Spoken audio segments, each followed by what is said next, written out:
Alrighty, welcome to the last episode of Chaos Theory, Biological Bedlam on the Carbines and Cantrips Book Club. Tonight we're doing 4 stories, which is Whispers of Death, Formless, Harmony, and Apex. We have the author of Harmony down there. It says KB. His name's Tony, and then also the author of Apex, the author and editor of the Antho, Jesse, who's always on, so you guys should know him. That's great. Yeah, cool stories, man. Quick announcement, I guess. So next week we're going to be starting the Black Company. We haven't got the page range figured out or not on that just yet, but if you haven't picked up your copy of Black Company, go get it. Start pre-reading. First few chapters at least. Yeah. I'm still the giveaway I'm doing on my X at Dirtbaggery Book Reviews.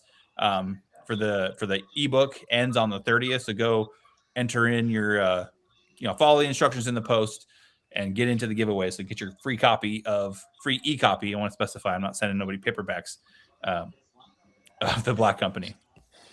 But yeah. First one up is the Whispers of Death. Whispers of Death by Jake Rivers. In a far future, a privileged few live in comfortable isolation while they make plans that benefit all mankind. While they have no reason to rebel, the government holds their long and expensive lives in their hands at all times. But when Tybalt Allen decides that he no longer cares to go on living, he unknowingly sets sinister plans in motion. The government will do whatever it takes to keep the long-lived under control. The only question is whether Tybalt will cave before his watchers. Because the government may not fear the anger of the long-lived, but they will never tolerate a threat to their control. Yeah. This one was it was interesting for me. At first I was like, what the hell is going on? I was very confused on what was happening. But then I stick it out and it becomes clear as you go. I felt. Yeah, this one was a real lot of elements of psychological horror. They shifted, they like just kind of mess with him a little bit, and then like when it's more clear, like they start going after like his wife, and it's like, oh, they're sending a message like we hold the keys here, you need to get back in line. Yeah, like it was one of the stories from Antho that's not really action packed or fast paced, but it definitely had tension and like a lot of paranoia. Hello, Mallory. And shout out to your amazing husband, Jesse. I love it. So supportive. And she didn't leave you out, Tony. JD Kendrick. Hello. How's it going? That's my wife. Oh, nice. She's supposed to be at work right now. Everyone's so supportive. I love it.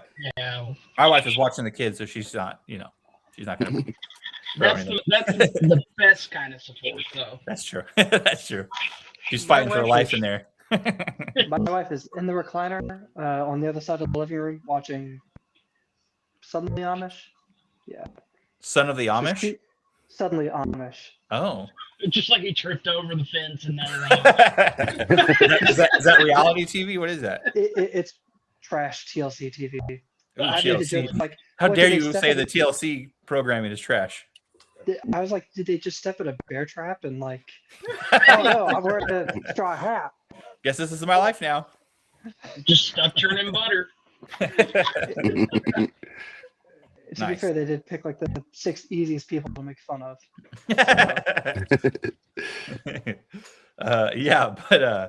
Anyway, Whispers of Death. I didn't really feel like this one hit like the cautionary tale. I feel like it was about to, because like I feel like the thing that they were doing, obviously they messed with science by creating the long-lived, but then like I feel like the cautionary thing was that they were fucking with the long-lived's family, because obviously they're not going to mess with the long-lived because they're too expensive and too valuable. So they're like messing with this guy's wife, who's his 4th wife, which is like really tragic. Like it was kind of a tragic part of the story was like he's immortal, but all of his wives are mortal. So like he just sits there and watches his love whittle away and die, and he's got to go get another one like it's a puppy. Yeah. So I think I'd want to like submit my death request too. Yeah, Yeah, I mean, that's totally believable motives Mhm. for Homeboy. yeah. Jake's a philosophy professor, and he always packs his stories in with like, I mean, philosophy. But I guess the way what I'm looking for is he manages to find a way to like illustrate some deep internal struggle. Yeah. Is like almost every story he makes, and so he always comes up with really cool scenarios to highlight that. So yeah, Tybalt's whole like, "Hey, I've lived long enough," is an interesting question for immortality that often pops up. Where it's like, if the human lasts long enough, do you even want to continue? Yeah. Well, I mean, that's like literally a curse, right? Like in 300, and he's like, "May you live forever." It's like, damn, bro, why you got to curse me like that? Uh, but yeah, I also found like the fact that he like not only does he have to request suicide, but then the way he gets denied. Like first he just gets rejected, and then he like sends it, and like, he like goes over it again and like updates his wording and rephrases it, and he's like, "Okay, I got the pitch. It's improved." Sends it back off, and the guy's like, "We already talked about this. Like, suck it up." I'm like, damn, bro. Like, have a little compassion for the guy. He's on his fourth wife. Just sits in a like a Truman Show style apartment all day long, even though he knows he's being filmed. Yeah. But Well, Yeah, yeah, and then, well, and like the running theme seems to be that like a lot of these people plot their own destruction in this chaos theory, or not always. Like the deer in the headlights, like that poor park ranger had nothing to do with yeah. what was happening. It's much the bystander of the assholes doing the destruction. Yeah, but like the way like he like looks at his was it the Omega file, the Omega project, mhm. and Yeah, like was starts it talking to the Omega Omega 1 or One, Omega File? Yeah, I think Omega File. and they're like, okay, clearly this government by messing with this guy's wife has triggered some seed of their own destruction. Yeah. Because now it sounds like the Long-Lived are actively going to start plotting against them, which is what they wanted to avoid. Yep. Yeah, I did like that. Like the whole like all the interactions between the long live, like their their video calls or whatever, and their like their surface level conversations, and then like their secret language conversations with a little like touching their faces and stuff. I thought it was really cool. I don't know, world building or not necessarily characterization. I guess probably world building, lore building, whatever. And the fact that like I thought it was interesting that like they had their superficial conversation because that's what went on like the record. But even their secret conversation, like the officials could still decode it, so it wasn't even secret. But then they had this whole like third layer of secrecy, which was the Omega file, which was like, okay, like we really got to like do something about this now. Yeah, I don't know. It seemed like once his wife started getting fucked with, I don't know, like the other long lived seemed to be like, oh shit, they've crossed the line. Shit's about to get real. Yeah. So, yeah, I don't know. It was a strange vibe. It was very paranoid. The world seemed very dystopian. Yeah, I don't know. This anthology definitely had a wide range of not only settings but of like pacing and like action variety or lack thereof. Yeah. It's interesting. Yeah, this is one that didn't really go very kinetic, but it feels like it didn't have Mm-hmm. to. Yeah, it was. I feel like some of like the slow pacing of it, where it's just like I'm sitting in this apartment and noticing all these weird sounds, and like his planning, like people are getting upset with my planning and the things I'm requesting, and like things just seem off. It's just this like uncomfortable paranoia. So I think he really nailed that psychological part of the story. Which yeah, I think that was definitely the shining star of this one was just the tone. Yeah. Well, and after I Shine, like I wanted something that kind of changed the pace because Mhm. I Shine was like the hardest story to swallow, if that makes sense. Like how messed up it Yeah. got Yeah, as far as like the whole lab scene, and like baby Yeah. baby thing apart. And it was Yeah. anyway. So that was so rough that I wanted something to kind of change the feel before we drove into what I would call is the more like the action end. You know, Harmony has an action end in a different way, which we'll get Yeah. but Formless and Apex are very much like people are getting eaten. There's shooting, there's Oh, this stabbing, could there's, happen. all that's going crazy. And so this was really kind of a palate cleanser after I Shine for me. It's like, okay, let's do something that highlights dystopia in a different way, and that how you in your head instead of worried about what's going on in the laboratory. Yeah. Yeah. This one, instead of being, fucked up dissecting, was like just creepy Big Brother. I was like really interested. There's a lot of things that don't get answered, which I think kind of help. I feel like a couple of these stories kind of do that, kind of help with the, I don't know, the feeling of maybe losing your mind a bit, or the paranoia, or like how did they control or they influence his wife? I guess they have a lot of access to like his climate or whatever, his atmosphere inside his room. So maybe that's how they did it. But it seemed like they were very direct and specific. So like what kind of power do these people have that they can mess with the health of his wife? Creepy. Yeah, that's creepy. Also, like to lift off on a little bit of a cliffhanger with the let's revisit Omega.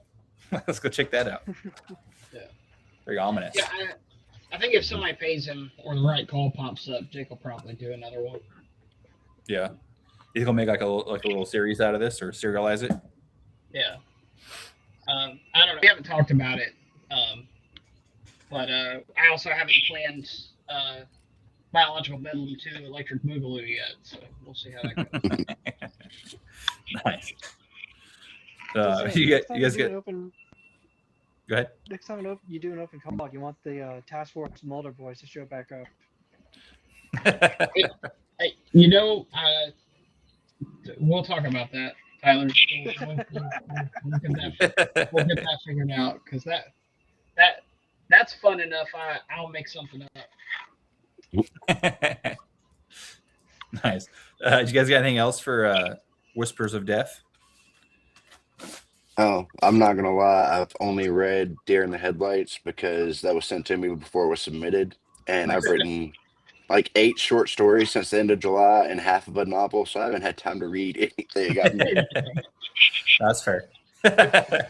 You're the guest I author. have You very don't have little, to read anything. right? We're here to ask you questions about Harmony. Yay! See how much I remember. Yeah, dude. Deer in the Headlights I think that was my favorite of this antho. That was a fun one. Oh yeah, my wife still has nightmares because of that. There's a lot of deer all around our house, and she's like, don't even want to look out the window anymore. Nice, dude. That's awesome. Yeah, if you guys got anything else for Whispers, we can move on to Formless. No, let's do it. All right, dude. This is This one. 1950s schlock, and I love it. I'm here for it. Yeah, this is so Formless is by Nathan Pedde, and Pedde. I was wrong on both accounts. It came from the stars. A sentient alien goo named Mavros crash lands in America's heartland, slithering through cornfields and shadows, devouring brains and memories to fuel its chilling evolution. Born as a Cold War bioweapon, it was never meant for Earth, yet each mind it consumes makes it smarter, more aware, and desperate to escape its destructive purpose. Hunted by government agents and haunted by its creator's echoes, Mavros craves knowledge over chaos, but something darker stirs in the void, whispering its name.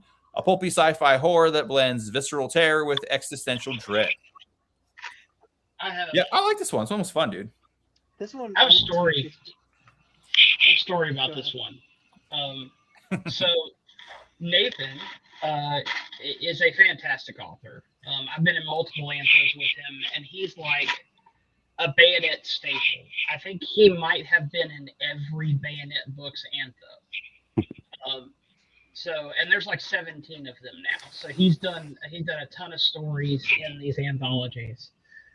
But I got his first draft, and he sent it to me way early, like over a week early for the call. And I'm not picking on him. I'm gonna tell you the redemption of this. It was terrible. I mean, it was Nathan had drugged this out so long that it was just like literally every tiny little upgrade Marvos gets was illustrated out in her eating something new in the desert. So it's like 20 pages of her just crawling around eating bugs. And I messaged Nathan. I was like, Nathan, what are you doing? What have you got going on, buddy? And gonna get David Attenborough to narrate it. Yeah. And he was like, yeah. He's like, I was just really worried. I was like, this is a very he's like, it was a very simple story, and my first gut was to do it in first person present, and like he's like, I defied all of my first things and wrote it in the way I thought the publisher would want it instead. And I was like, dude, we got a week. Do it the way you wanted to do it. Like, don't worry about it. Just crank the story out. Like, just like make it the way you really wanted to make it. And they sent me this, and I almost didn't have to edit it. Like, it was beautiful. And it's exactly it's that 1950s sci-fi horror. It's exactly what it was supposed to be. He produced a wonderful story. Yeah, I loved as soon as he ate the first ant, and then the whole scene with him going into the colony of ants and like filling up all the little crevices and like eating the queen. Yeah, whatever he changed, he did a good job. I liked it, dude. Yeah, this one was great. It feels like to be like a fusion dance of like the Blob, but also like the Iron Giant. Because like the Iron Giant is like, well, what if a gun could think? And with Mavros, the gun says, well, what if I don't want to do this? And Mavros Critter goes, yeah, fuck you. It's a killer blob that wants to do science.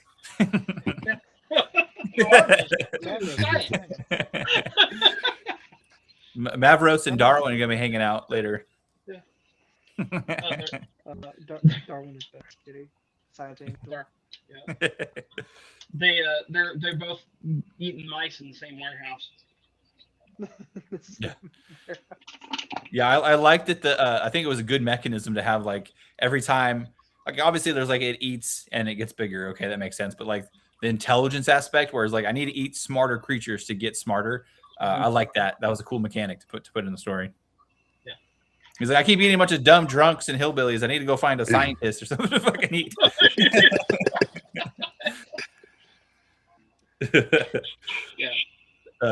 Yeah, I was curious. So I was like, okay, he's from like the blob is from some crazy planet, and even Mavros thought that it was from like another star system. But then like he gets into the facility, and the doctor's like, yeah, I know who you are. You remember me? And he's like, oh yeah, I do remember you. So like, what do we just like launch this fucker up into space and it came crashing back down? We didn't like break our gravitational field or what, dude? Yeah, pretty much. So they shot her up in space to try and never have to deal with her again. And lo and behold, things go wrong in space. What do you know? Light finds a way. I didn't know that. Is Mavros a female? I didn't notice that. Yeah, if I remember correctly. A slutty little blob, dude.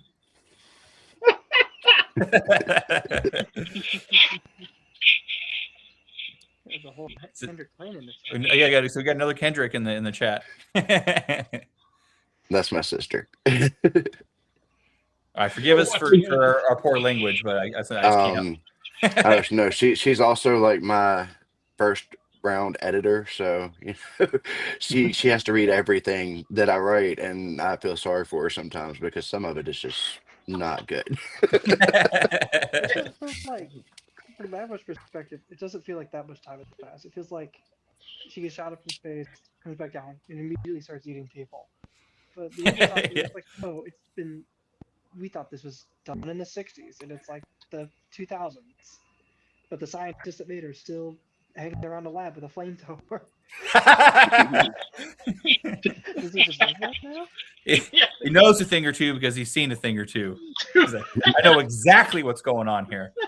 Get my flamethrower out of storage. Oh, get my flamethrowers.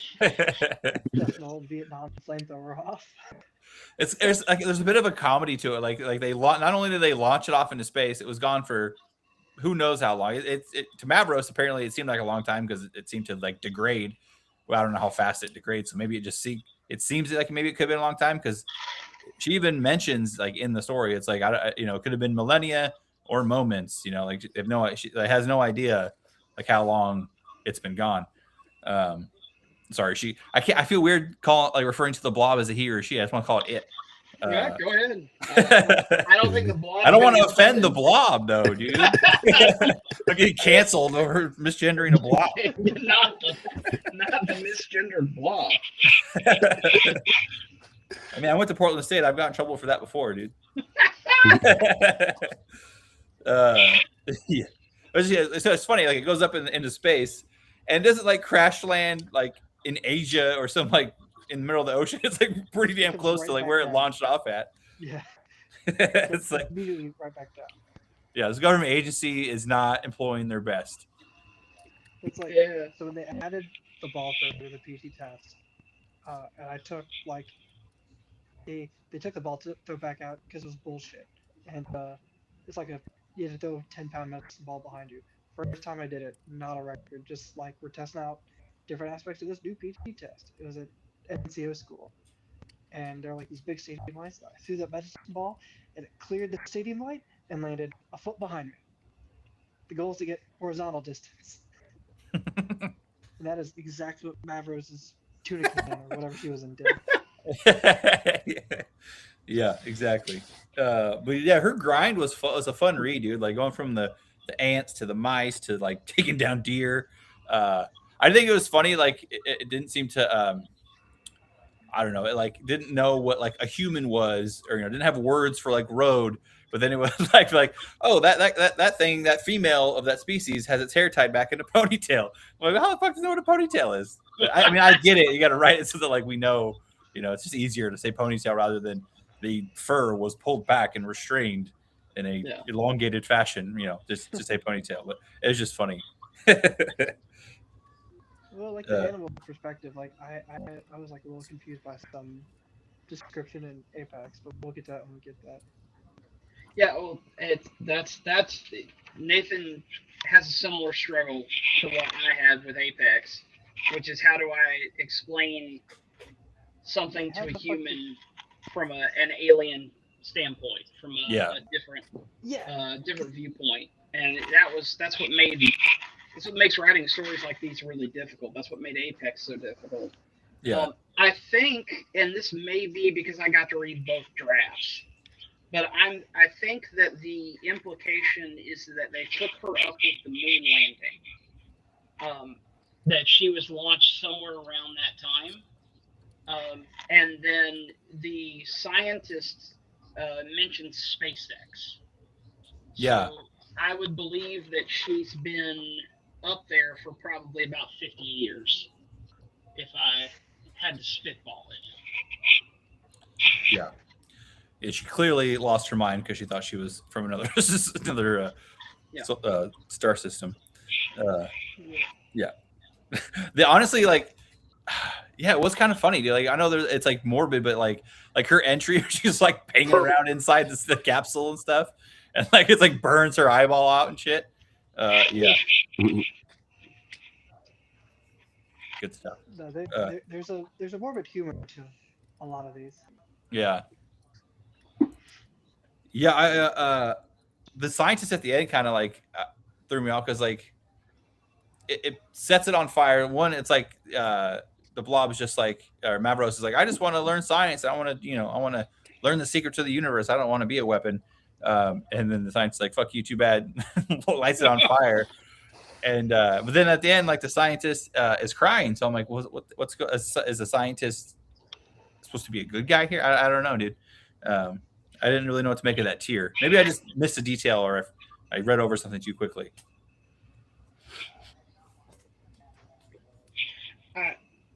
I think the I think that there's meant to be some kind of empathy between creator and created. If that makes sense. So like he feels some kind of remorse that the thing he created is smart enough to say something like that, to have that desire. Yeah. Act on its purpose and on his orders, and God, who knows who's telling him what to do. Yeah. That he has to destroy something that he created. That makes sense. Yeah, you I can get dig some that. of the aspirations, and it sucks to. Oh man, I have to put it down. Yeah, it's an old Yeller moment. Yeah. I'm still on humanity's side, so I'm glad that guy nuked it, because maybe it wants to learn science now and becomes a super genius dissolving blob creature that wants to kill everybody. So that's probably the best option there, was to just to burn it down. We can't outsmart it anymore. Yeah, I did like when it started eating new things, and I don't know how it has eyes, because it said like burn its eye out if it's a blob. I don't really know. I can't really picture what this thing looks like, other than it can morph around. But I liked how it got eyesight, how its eyesight changed depending on what it ate. And I didn't even know that, and I don't know how accurate it is, but that some of those animals see like that. Like, especially, I think the mouse had I feel like I was casting Detect Life in Skyrim, like glowing and shit. Yeah, some of the critters have ultraviolet. They can see in ultraviolet. So. Yeah, the kill scenes, dude. When he takes out that first human and he leaves nothing but his feet behind, that was good, dude. Yeah, Mallory, I kind of felt bad for the blob too. I wasn't even mad at it when it was going around eating fathers and husbands and stuff. I was like, gotta do what you gotta do. And then obviously the end and stuff, but still, humanity first always. Yeah, this man made in God's image, not you, creature. Abomination. Yeah. Cool. Yeah.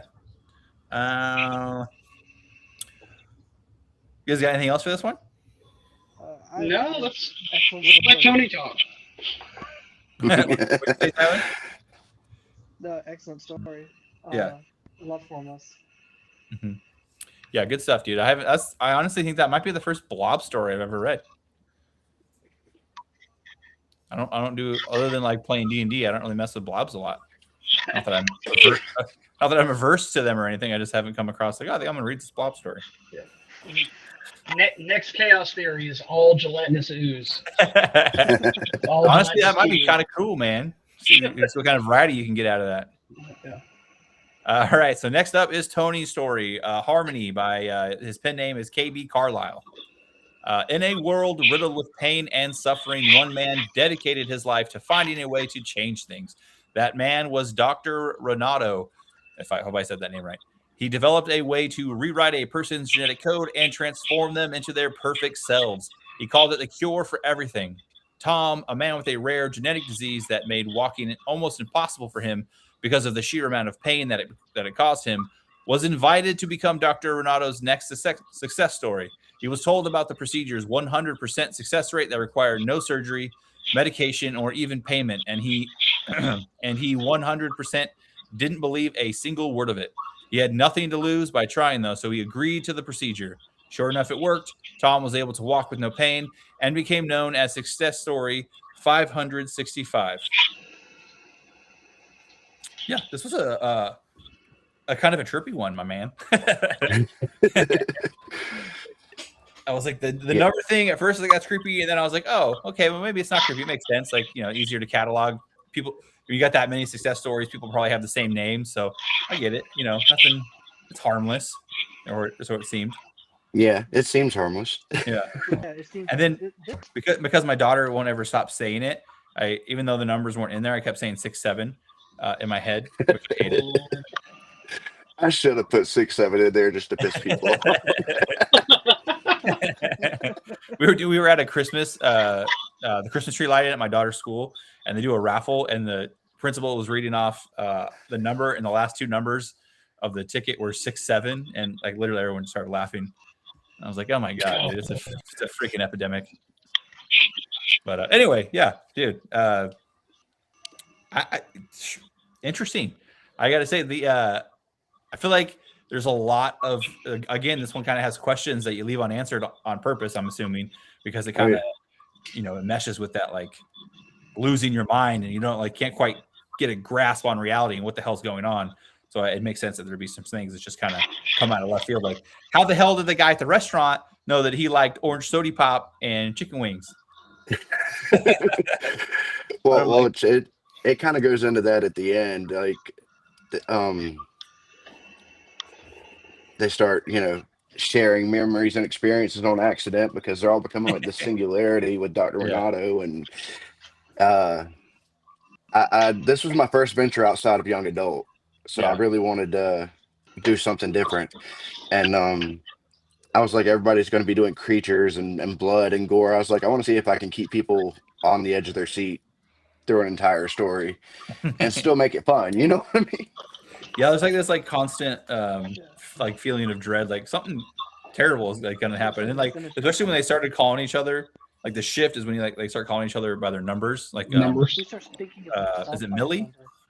Yeah, Millie started referring to him as 565 instead of Tom, and he noticed eventually, and he was like, "Why do you do that now?" Like, yeah, and he's like, "Where are your clothes?" He's like, "I don't know." When's the last time you talked to your brother? I have a brother. Yeah, but no, I that was one of the ones I didn't plan the story at all. I was just like, all right, let's do something different, and I just started writing to see what would happen. Mm-hmm. And I was like, if I thought this is something I would normally do, I was like, do the opposite. You know what I mean? Yeah. And I got really good feedback from the few people I sent it to, and I was like, you know what, I'm gonna submit it. If it makes it, it makes it. If it doesn't, it doesn't. Because like I said, I've written like 7 or 8 short stories in the past 5 months, and 2 of them got accepted. So Nice. Harmony is my first ever short story. It's first time being part of an anthology, and it's my first venture into anything besides young adult fantasy. So I'm really proud of it. Yeah, that's fun. The doctor has some creep vibes, but the you guys got anything you want to add? I want to keep stealing the mic. No, you got it. I mean, it is your channel. Yeah, I mean, this one was disturbing in a way that. So Deer in the Headlights also disturbing. This one was disturbing in like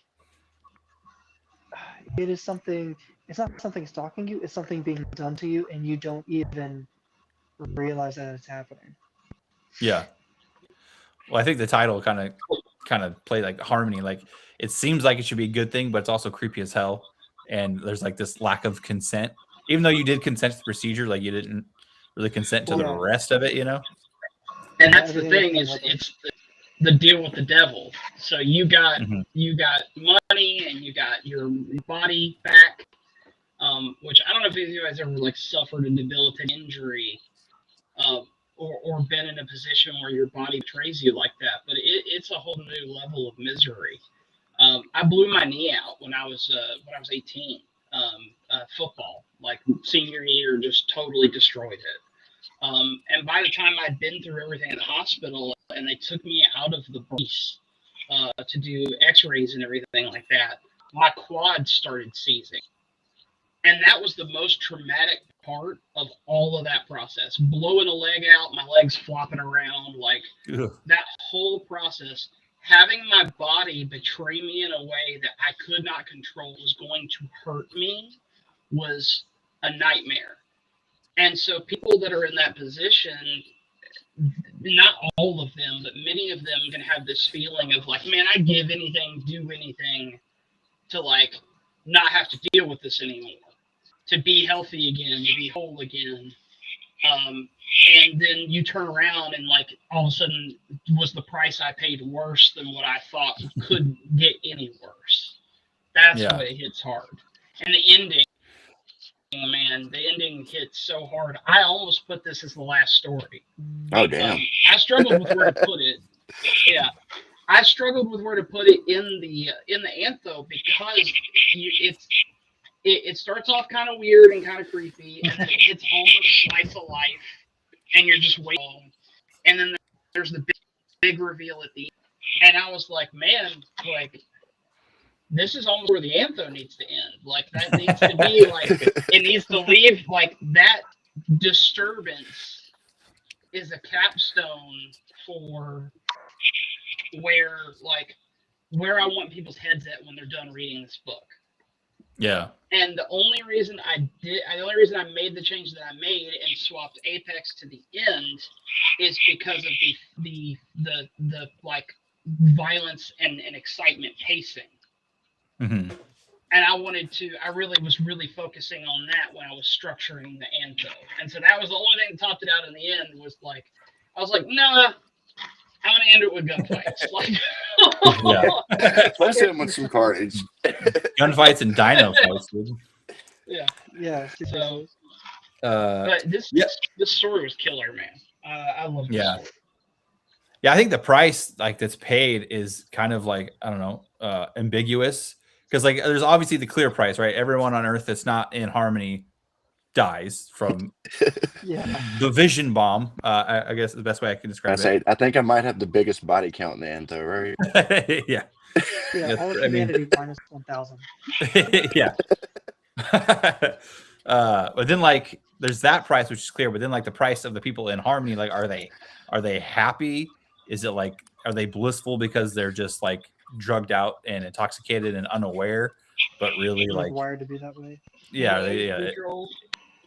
are they not free? Is it okay that they're not free because they're totally like blitzed out of their minds? So they're like, whatever, I don't care. I don't know. I don't know. Maybe it's just he's making the perfect humans, and humans need to be told what to do sometimes. Like you crave it, whether you want to admit it or not. You know what I mean? No, that's not something I was thinking when I wrote it. Like I said, I kind of wrote this off the seat of my pants, and I was like, I don't know. Like I read it the first time, I was like, this reminds me of Body Parts. I don't know if you saw that movie back in the day. I've seen that one. Maybe I did. I don't remember it. They used the body parts of serial killers to, this chick got a serial killer's arm. They made a Rick and Morty episode about it, where he had the serial killer's arm, and I was like, this is what it feels like, and I like that movie, so it's cool. Yeah. He's got the Doctor's got like there's a strain of like villainy where like not a Howard Andrew Jones villain. Like no, he's smart, but he's like well, he succeeds, so he succeeds. He's smart and he succeeds. And he's not greedy either. He doesn't want money. So yeah. No, he wants control. That's what he wants. Yeah. Where he's going, he doesn't like money. Yeah, this idea that like you could perfect humanity, or like you could just like science your way into like morality. Yeah, but I can't tell if he's like, is he insane? Is he lying? Is he telling the truth and is legit like thinking like this is the best way forward? I don't guess it's it's kind of ambiguous, which I like, which kind of just leaves you more the mind F towards the end or at the end. Well, I my favorite type of ending is one that gets people talking, wondering what happened, and I like having answers. Don't get me wrong. I love seeing interviews with authors and being like, this is what I meant, but at the same time, when they don't tell you and people talk about it forever, I don't think I got that level with this, but that's the kind of stuff I like to aim for. That's the stuff I enjoy reading. So that's what I try to do with this little first venture out of, kid magic fantasy stuff. It's kind of cool to see the kind of themes that can like kind of come out when you're not even intending that. You just like write you write the characters, the plot, like this happens and this happens, and then like what Josie was talking about kind of hit home. Like I deal with chronic pain, and I just I go about my day. I work as much as I can, and I just deal with it. So the price that people would pay to get rid of that, you have no idea what runs through your mind sometimes. I would literally give anything for my leg not to hurt. You know what I mean? And I didn't even think about that while I was writing it. But then when he said it just now, I was like, that tracks. That's like my real life right there. Mm-hmm. Yeah, dude. My wife is a PA at a pain clinic, and yeah, it's like obviously she doesn't tell me like specifics, but I hear like just like how desperate some of the people are and stuff. It's brutal. Yeah, I'm not level where it's like excruciating all the time. It's just like annoying, and then some days it's like, no, we're not doing anything today. Yeah. But man, it's Jesse got me thinking about my own story more than I thought about it when I was writing it. Well, that's pretty cool, man. Your own story taught you something. You reflected on it. Oh yeah, that's why I love feedback. I annoy people. I'm like, what did you think? I know, man. Honestly, like I spend so much time reading books and stuff, but I really would like to read be like an alpha reader for people. Like that'd be a lot of fun, but I just don't have time to do that on top of everything else. Oh yeah, I get that. I work a full-time job and try to write. I have 2 kids that still live at home, and it's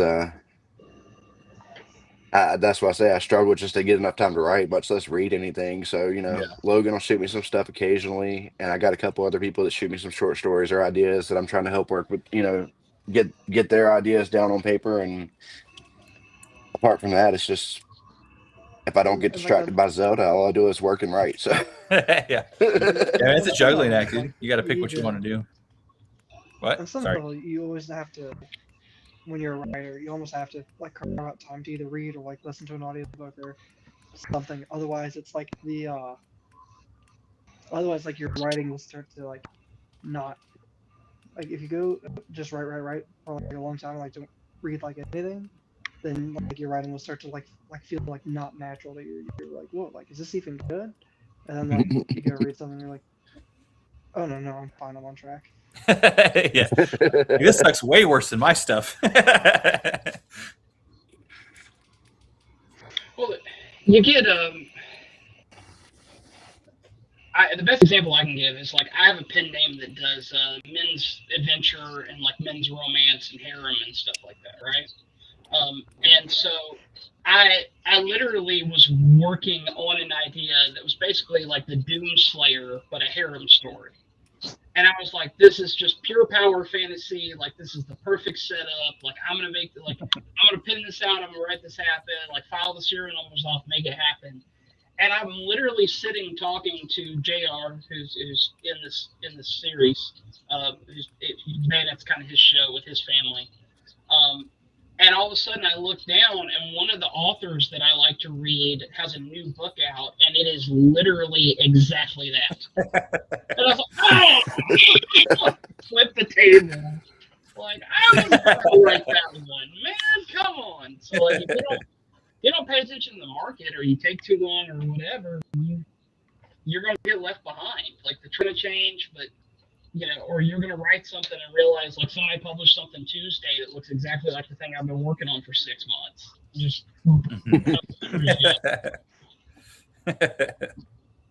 I'm just going to write something timeless that no one's ever thought of before. That's what I'm going to do. Yeah. Only that easy. Or it's so easy to quote the arbiter. Yeah, dude. Yeah, the ending, man. I want to know, like, obviously I don't want to know because I like the mystery, but I'm curious about the whole like the dreams that he got that basically made him, that showed him how to make the cure, and then also that there's a price, and the price is you have to annihilate the planet except for the 1,000 people that you cured, or 1,001, I guess, if you count him because he's patient 0. Yeah, is it like aliens? Are they like demons? I don't know, dude. If I ever come up with an answer to that, I'll make sure to let you know. But I love that, dude. You're just like, yeah, it's like, you don't need to answer. You just have the like it works.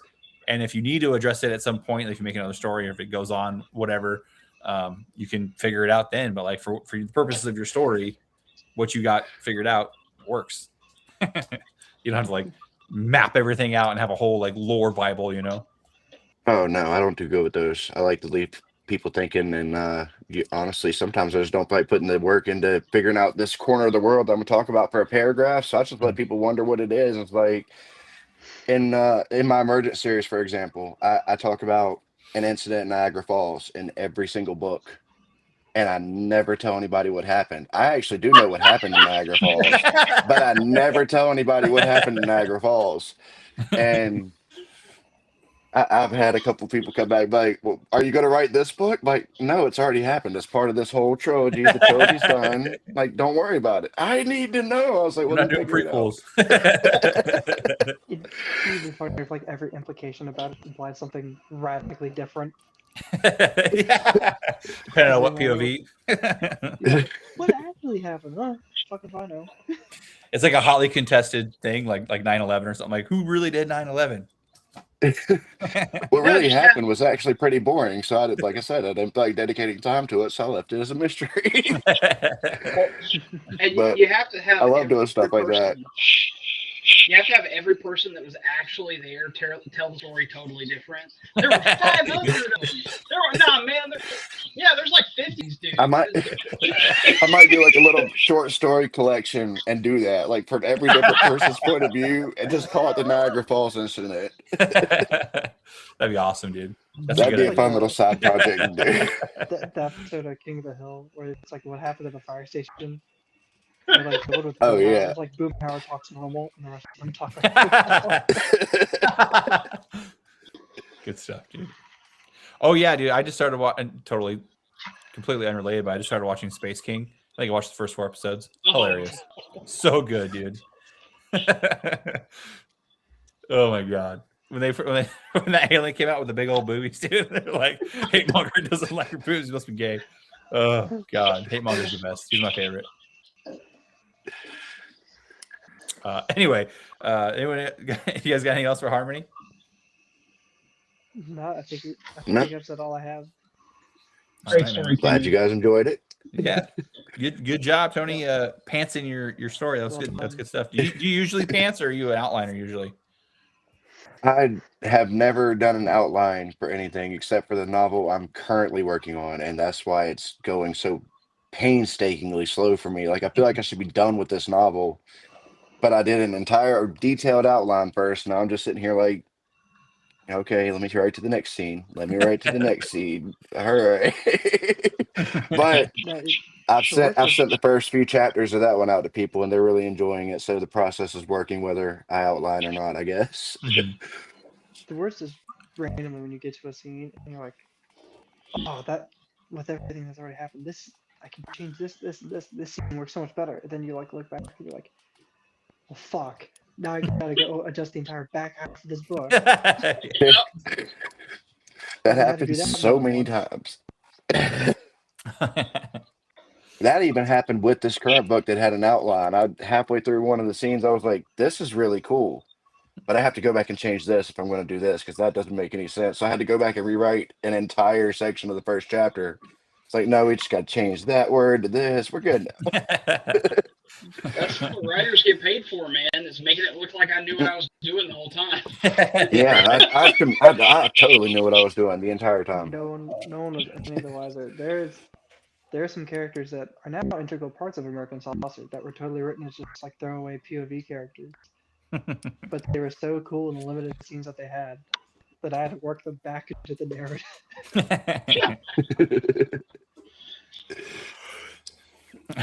Nice. All right. Well, yeah, let's finish up with Apex, which I thought was the appendix, and I didn't realize it was the last story. But it is, in fact, a story written by Jesse James Fain. Strong Jaw once ruled his world. He led a simple life, the life of a hunter. Humans have violated the laws of nature, and now he finds himself captive in a world unlike any he has ever seen. Warrant Officer Savannah didn't believe her handlers when she went undercover. No one could be crazy enough to revive nature's perfect killing machine. Now, Beauty and Beast must navigate a new reality together, a reality that will never be the same. Can humanity maintain its position as the apex? Hell yeah.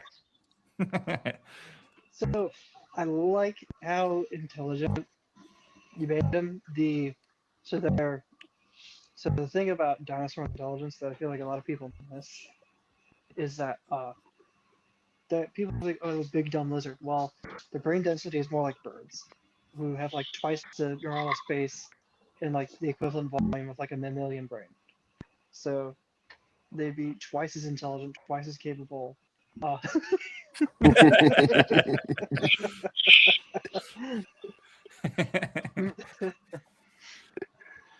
his story made me think of this movie when I was reading it. Can you guys see it? Is it going? Yeah. For me, it says it's uploading. It says uploading, but the whole image is in the background while it's uploading. So we Oh, can, we can see. Perfect. Sorry, I interrupted you, Tyler, with my sweet picture. No, your picture rocks. Yeah, dinosaur intelligence. So yeah, like they could have been much more intelligent than we currently believe they are, and like even the T-Rex, especially the T-Rex, because it was a predator. So yeah, I liked the intelligence. I liked the fights. I liked the mad scientist nature. This feels like Dino Crisis in space. Because people say Dino Crisis 3, but I'm like, no, that's weird monsters in space that are vaguely dinosaur-like. This is great. Yeah, dude, I think more like not just that it's intelligent, but I love that it was like a spiritual like warrior, like like a Native American vibe, where it's like this like elite hunter that's super into like Father Sky and I can't remember all the names you had for all the different like the celestial bodies, day and night, and the earth and whatnot, and fire like is the honorable warrior. Type. Yeah. The old noble savage, dude. It was really cool. It was very, I don't know. I like the spiritual aspect to this dinosaur, and I like the dual faith of Savannah. She's always like Jesus Odin, or like Christ Odin. I love that. Dude. That's a carryover from the rest of the universe. So this is in my Children of Fire sci-fi universe, and most of the predominant religion in that universe is a combination of Christian and Norse pagan. So if you think of like what a lot of the people would have been like in the transition period after the like Viking raids that everybody is so famous, there's this period where the Vikings and Christians are living together, and there's a lot of blending of faith, and there's even blending of ideas that carry over either to one faith or another. And so that's kind of what I draw on from that. So yeah, that's a carryover from the universe itself. Heck yeah. Yeah, dude, this was a fun story, man. It like at first I was like, what the hell? Because we start off in the POV of the dinosaur, and it's like strong jaw, and he's like sniffing his wife's belly and shit, and they're making a nest, and he's gonna go out and kill the long striders. So it's like very primitive, spiritual, and then I think I like that you decided to go with the two POVs, because it was nice having that human POV, especially because when he saw like guns and shit, he was like, their rocks are flashing and roaring and barking and putting holes in other people. So it's nice. It was nice to have like the human to balance that out, so you didn't have to do the whole story trying to explain to human. Yeah, the flashing rocks.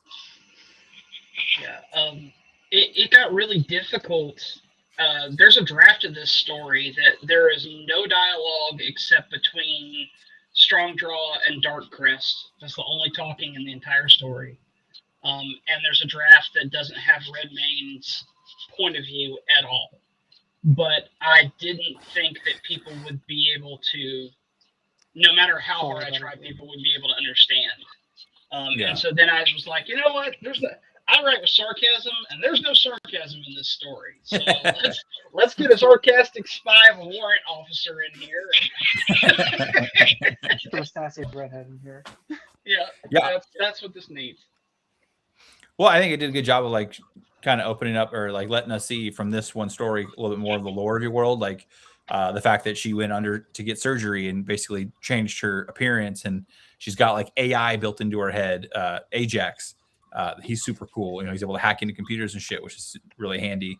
Her cool, her knife was like, I'm assuming it's just like a hilt until she uses it, and then the blade comes out. Is that what it is, or how her knife works? Yeah, I liked it. I was a little confused about Darkcrest at first. My ass thought he was an Acrocanthosaurus until we went back to What's Your Face's point of view. And I was like, oh, he was a Spinosaurus. Because I was like, wait, I'm a turbo nerd. I might be the only person who thinks that. Now, is the Spinosaurus, is that the one from Jurassic Park 3 with the big sail on its back? Yeah. That's the Spinosaurus? Okay. Yeah, the Jurassic Park 3 took some liberties. I'm not going to go full dino nerd, but it seems like Spinosaurus was probably more of like a fish hunter, if that makes sense. Like, I don't think that it actually would have been able to take a T-Rex at all. They didn't live at the same time. And that's a big theme of all the dinosaur interactions is like they recognize each other as kind of like their positions in the jungle, positions like in cousins nature. and stuff. Yeah, and they don't like they're not going to think in terms of like, oh, that's this species. And I borrow a lot from Kipling in that. If you've ever read The Jungle Book, which if you haven't, you totally should. Absolutely fantastic. But even the greeting of good hunting is borrowed from Kipling. And that's my little. Good hunting. No. I love that. So yeah, that's I borrowed a lot from that. I borrowed a lot from growing up. My family has Muskogee roots, has Creek roots, and so my attended powwow a lot and did a lot at. My grandmother actually did Native American bead work and was vendors. So I grew up with in the circle and everything like that, and hearing all the stories. That's where Strong Jaw's mindset kind of borrows from a lot. Like you said, that very spiritual Native American kind of Native American warrior mindset. Yeah. Yeah, I also really liked his plumage. Like, he really got into the description of like his appearance, which I love. The scaled Jurassic Park, frog DNA augmented dinosaur. But yeah, the plumage. They actually seen a T-Rex, like, or not, I guess I didn't see it, but like described with feathers and stuff was rad. The fight scene between him and Darkcrest and like their little, I don't know, like their challenge, that exchange where they observe the rights. Or whatever. Yeah, those are the rights, and like, predator prey. One of us will be predator, one of us will be prey. That was so sweet, dude. That was really cool. So metal. So metal, dude.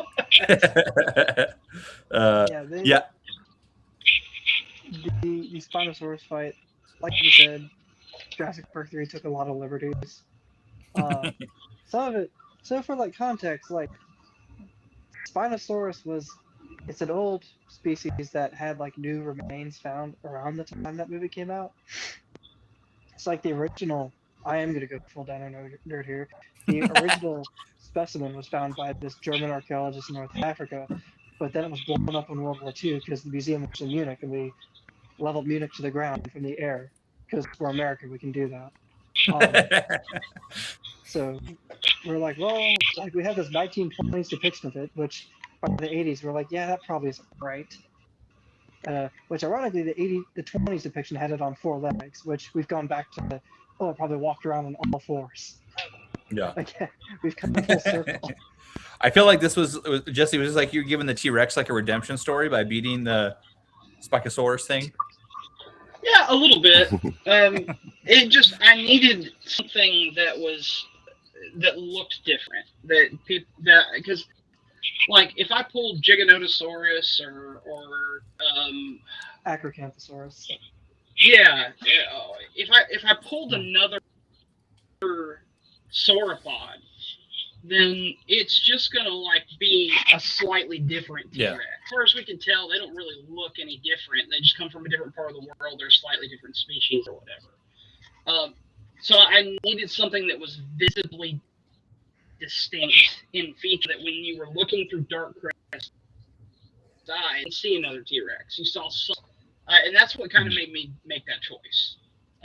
The callback to Park 3, I feel like people that aren't dino nerds have a chance of understanding what all these species are.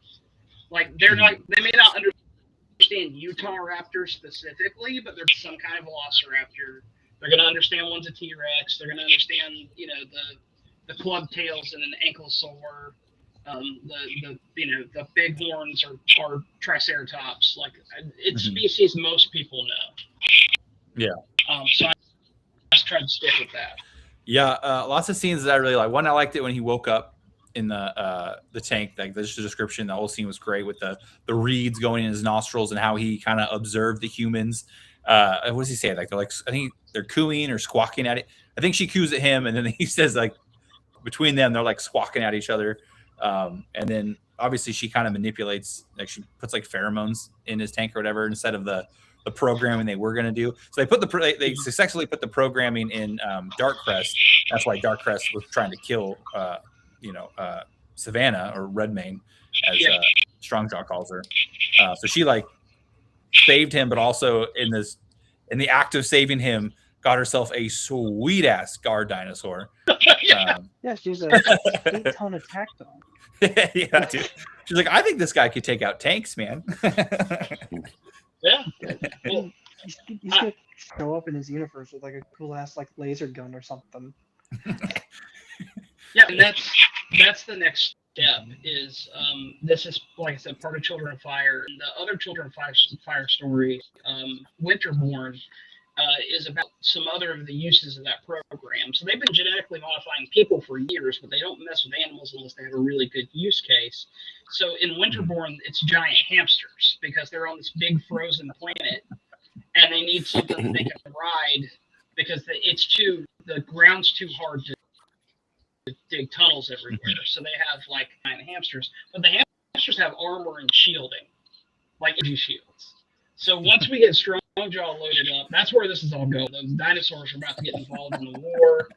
It's gonna be the space republic versus the space communist, and they're all gonna have dinosaurs and stuff. It's gonna get wild. I'm excited. Oh, dude, that sounds fun, man. That sounds like it sounds absurd and awesome at the same time. Which I think the absurdity, like it works so good. It doesn't, like, I don't know, like it is absurd, but it doesn't come across as absurd. If that makes sense. Yeah. Like in the story, when you read the story, I'm like, yeah, that makes sense. They found some shit. They put some science in it, and now she's got a T-Rex guard dog, dude. It works. Makes sense to me. Yeah, I gotta say, I think your martial arts training really helped you right here, because that fight scene between Redmayne and the Bone Guard, I love those names that Strongjaw picks out for the humans, by the way. That fight scene where she, like, it's like I expected in my head, because I'm so programmed from like Hollywood, that after the kick to the nuts, the guy was just going to be out of commission, and the fact that like she still, like, it was still a fight, and he was putting up with, like, he was like beating the crap out of her. I mean, not that she was like not also giving it back, but like it was a close fight, like, and she needed to take advantage of every advantage she could to get him. Great fight. Yeah, that's like the thing. Like, you get hit a shot to the nuts, and you're like adrenaline's up. Like, you're just gonna be pissed. Yeah. Yeah, you get mad for about 2 minutes, and then you feel god awful sick.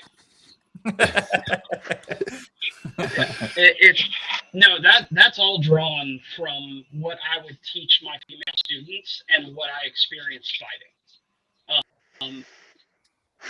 And so that's like women get grabbed. I'm gonna try and make this martial arts lesson short, but women get grabbed a lot, especially because men are bigger and stronger in general, and so they do a lot of snatching. There's a lot of ladies that get dragged off to God knows where for God knows what. Like, that's how they disappear. Literally, dude, show up, snatch them up, and run off. Well, if you have a knife easily accessible on your belt, or in your belt line, or whatever you're wearing, and you snatch that knife out and start digging it somewhere, that dude is going to let you go. He's not going to continue to hold on. And that gives you time to make space. So yeah, that's all set up from martial experience.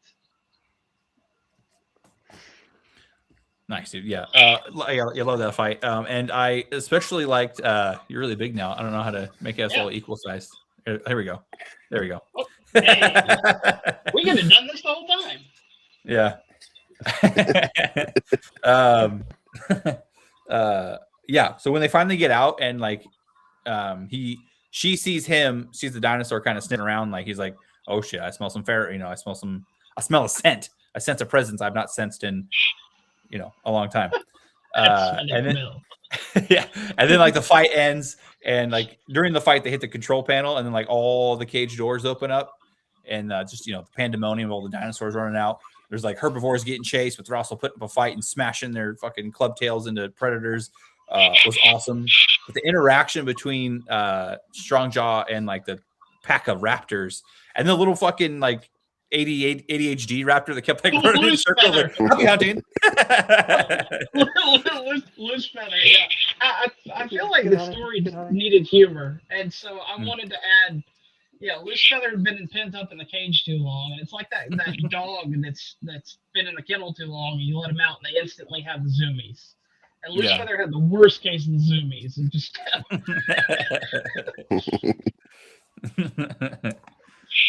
yeah, dude. Yeah, the dino fight was fantastic. Really great. I don't know how human martial arts training translates to dinosaur fights, but great job. I love that fight. That's good stuff, dude. Yeah, I think and then he gets loaded up on the giant iron bird or whatever he calls it, and yeah, so goes it. But cool ass actiony story. Yeah, basically think like a pelican from Halo. Mm-hmm. I always think of pelicans from Halo. Can't help it. Yeah, dude. Cool ass anthology. Great ending. Loved it all. I'm really like becoming just like, I know I have said it a bunch of times when we read other anthos, but I really like anthologies now, dude. They're fun. What do you have next coming up, KB? What's the next thing that's going to be on the shelf? I'm working on a new series, actually. Working title is the Echoing Chronicles. The first book is called Xander's Rebirth. It's the boys' version of the Emergence. I'm making a whole new world, male cast, mostly male cast. Canceled. Whole new type of magic. Well, my original series is mostly female characters, and now my son's like, well, you wrote a book about all of my sisters. Write a book about me. So his middle name's Alexander, so that's why it's Xander's Rebirth. Nice. But no, it's a whole new world, whole new type of magic's always been around. There's different types. There's different, the religions have formed around the different types of magic.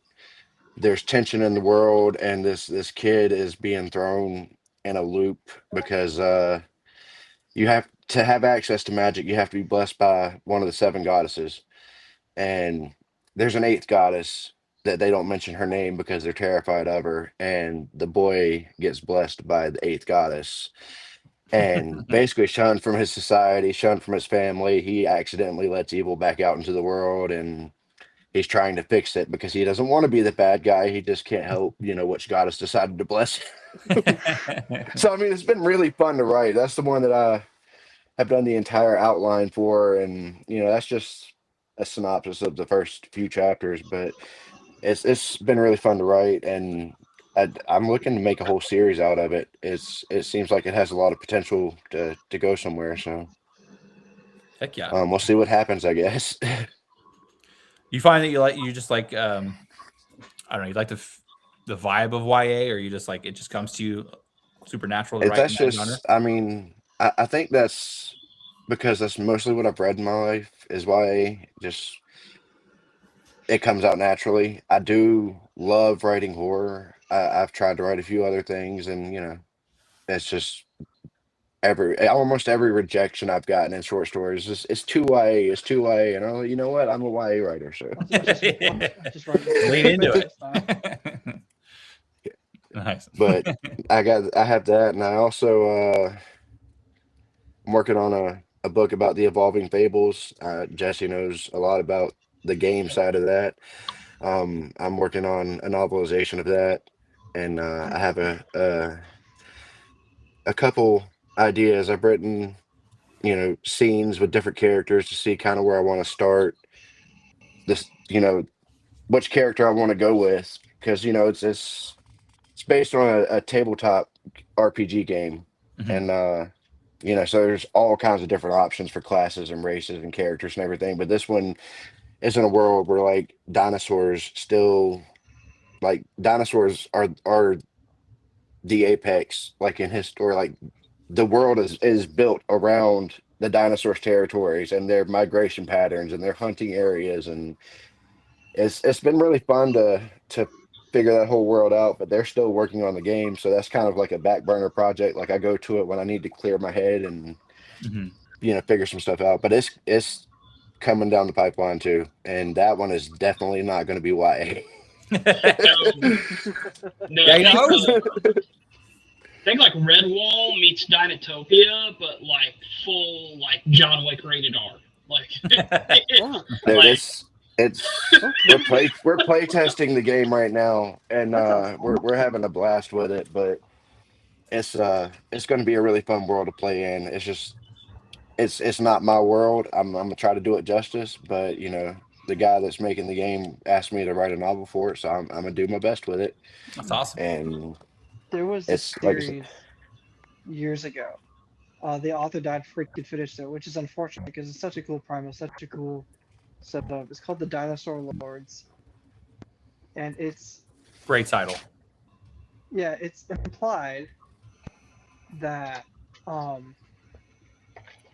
implied that humanity is like on another planet for whatever reason, and there's a few like normal animals there, but most of the animals are like prehistoric, like megafauna. It's like dinosaurs and shit all over the place. But they have like they have like pictures and symbols of like, but they think like dolphins are mythical creatures, or like giraffes are like mythical creatures, like these things that only exist in mythology. It's such like a crazy.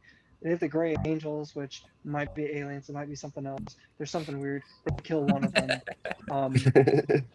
But yeah, the author died before he could continue the series. So I'm like, damn, that's tragic. So I'm hoping. It sounds like the series can hopefully scratch that itch that has not been scratched since like 2015. So, well, I will do my best. Yeah. Dinosaur was cool.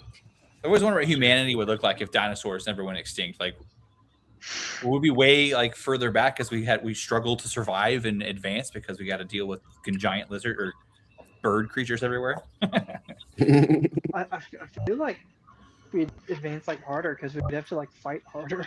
Yeah. Yeah. We're just like super like badass. We're like fucking like Warhammer. We're just brutal fucking human supremacists. I feel like a lot more development into like underground housing. You know what I mean? Like anything you build above on the surface would have to be brontosaurus proof. You know what I mean? It's like, hey man, anything you build up here that has a wall, that wall has to be able to keep a T-Rex out. Just keep that in mind. You know what else I thought about when I was reading your story, Jesse, was the scene from, because like obviously Strong Jaw is smart. It's the scene from well, not the scene, but like the trope in the Will Ferrell movie when they go to the center of the earth or whatever. Land of the Land of the Lost. Lost, yeah, dude. He's like, it's a brain the size of a walnut, and then the fucking T-Rex like throws a giant ass walnut at their cave. Yeah. Cool, man. Yeah, well, I think that's all we got. We got about 15 minutes past 8 o'clock here on the West Coast. Are you in Georgia too? Do you guys all live next to each other?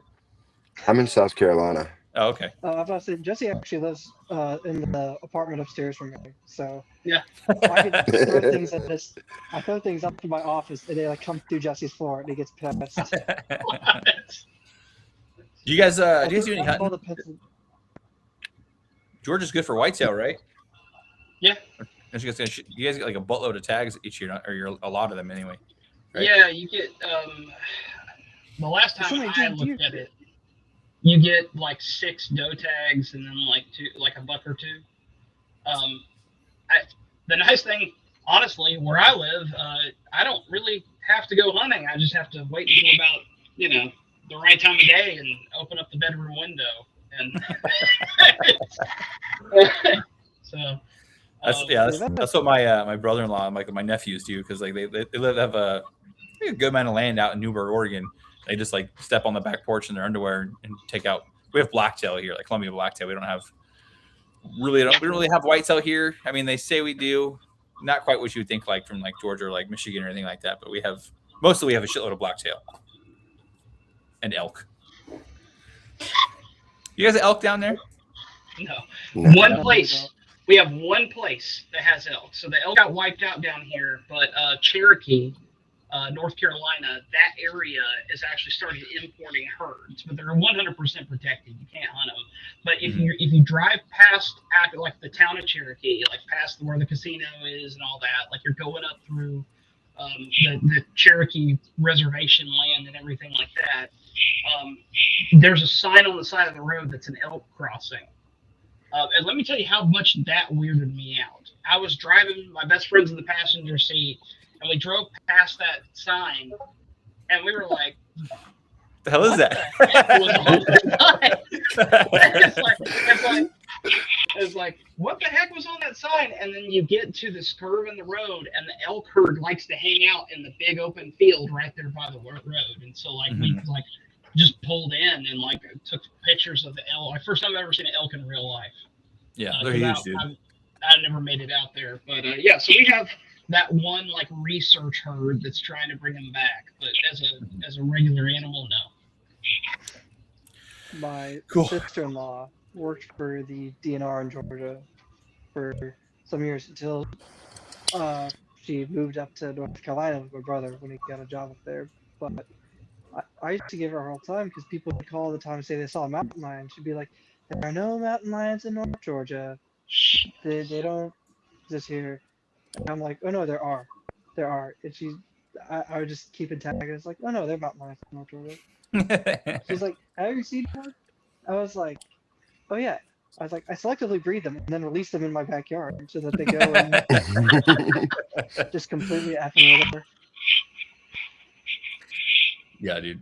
I haven't seen a mountain lion, and I don't want to see them. I don't know if any have seen me. I'm sure they probably have, but yeah, I don't want to run into a mountain lion ever. We heard one in Kosovo, and it sounded like a woman screaming, and we were kind of Yeah. freaked out because it's the middle of the night. It's so terrifying, dude. We were freaking each other out with the ghost stories already, and then we heard that, and like we all chambered around, and we were like, "Whoa, what the fuck's going on?" Bobcats do that too. They Yeah. it sounds like a woman screaming at you. Fucking cats, dude. That made I already had a round chambered, but it definitely made me pull on gun. We had a tent stand up at the border, and KP mistakenly pulled guns on us because they were messing with like our trail cam and our OP, and then I guess they saw us moving or assumed someone was up there, so they ran up there with guns, and we pulled out our guns, and we were in a Mexican standoff, and I was like, "I'm gonna reach for my K4 ID, and I'm gonna show you that we're Americans." And after that happened, we were rolling out the gate, and we normally didn't chamber around unless we were expecting trouble, and because the policy was like, go like be at least amber when you go out the gate, but we were authorized to go red if we felt like it.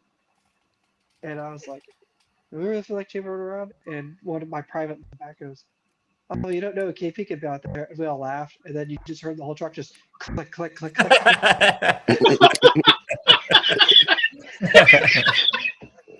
Sweet. Oh man, that's crazy, dude. I've never. The life of an army soldier is a little bit different than a logistics sailor in the air crew and navy, dude. I was just like staying at nice hotels, going and like having good food on my per diem. Had a good time. Really just shipping container. Yeah, that was one time in Djibouti, and it was kind of a cool experience. I didn't get malaria, so I'm gonna count that. That was fun. That's a book The title right there. malaria drugs will make you crazy. So, Oh, they gave me the run, so I didn't take them. I just I kept my gloves on and zipped my flight suit all up and doused myself in DEET. I was like, I'm just gonna sleep fully clothed with my boots on, and hopefully I don't get bit. Did they give you the Did you give the once a week ones or the twice a day ones? I think they were daily.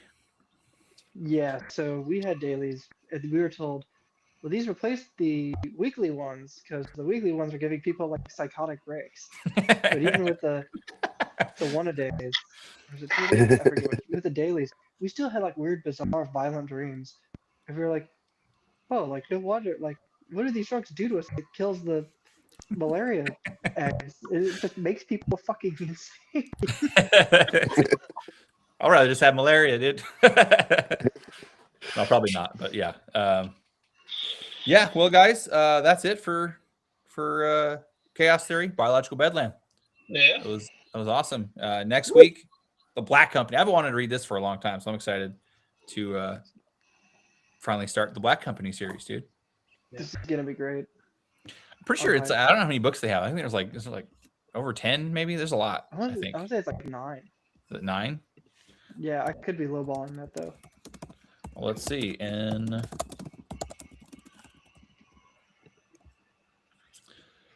11 primary novels, along with several short stories and spin-offs, totaling over 15 works within the universe.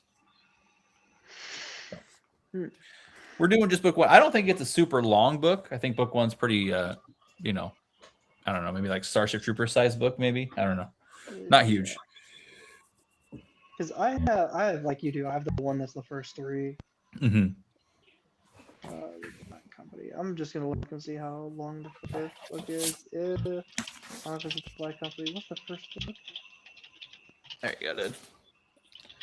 So yeah, the first three books are The Black Company, Shadows Linger, and The White Rose.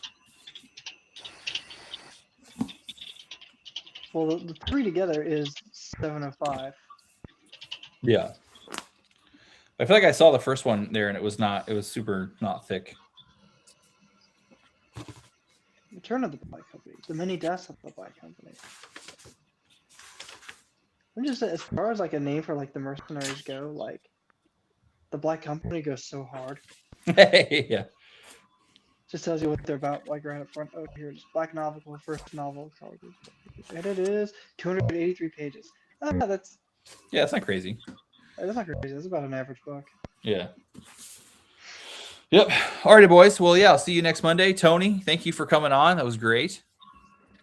Good Thanks for having bro. me, man. I wasn't expecting to be doing anything tonight, but I'm glad you guys messaged me. Yeah, for sure, dude. If you ever have extra time to read and you want to come on for an episode of something else we're reading, just let us know. Oh, absolutely, man. Alrighty, guys. Well, yeah. For now, I'm going to sleep though. I've been up since 4 a.m. and I am tired. Yeah, go to bed, dude. Alrighty, guys. So yeah, see you guys later. Chat. See ya. Tony, you're awesome. Thanks for coming on, man. All right, thanks, guys. See ya.